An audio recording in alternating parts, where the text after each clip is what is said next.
Allahu Allah, Allahu Allah, Allahu Allah, Allahu Allah, Allah. Бала чакалы болгон келет анда нормальный ата бол. Төрөлгөн бала капыр болуп төрөлбөйт. Төрөлгөн бала мусулман болуп төрөлбөйт. Атасы жөөт болот, жөөттүккө тарбия кылат, атасы христиан болот, баласын христиан кылат. Бир тарбия бересиң, эки илим бересиң дейт. Балагатка жеткенде бамдатка туруусу 100% кыйын болот. 10 жаштагы баланды кичинекей деп эсептейбиз да.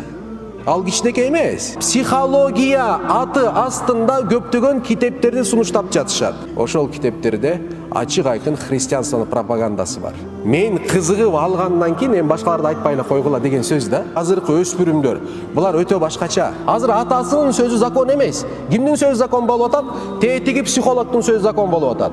Тетиги коучердин сөзү закон болуп атат. Сенин жаның иманга муктаж. Куран үйрөтүү 3-4 жаштан башталат. Bir tuğan inisi 6 yaşta Kur'an'dı baştan ayağın için hatım kıldı deydi.